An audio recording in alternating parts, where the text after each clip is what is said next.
Magandang araw mga katribo. Ito yung kakaibang pagluluto ng mga katutubong mangyan. Itong aming bata ay maalam na oh.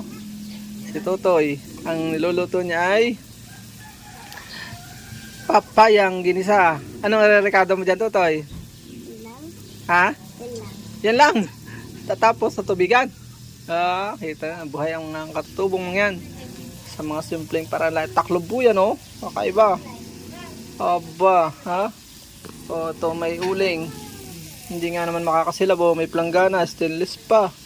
Aba, saan ka pa? Wala ka pumasok ngayon? Walang pasok?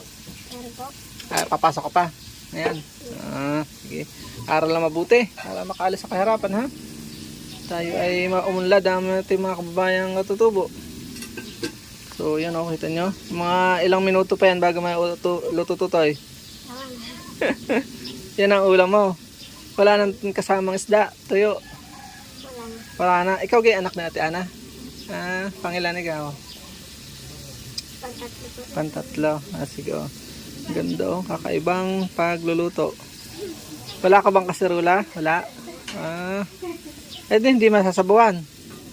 Hindi nasasabawan. Okay na. Mas maganda kung may sabaw, sabawan mo para may higop-higop ka. Ipantay mo ito. Sasabawan, ano?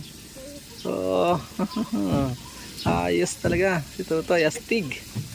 Ang kakaibang lutuan ng mga magparaan ng aming mga kapatid na mga tribong mangyan. Babay mo na po. Bunton buhay wa.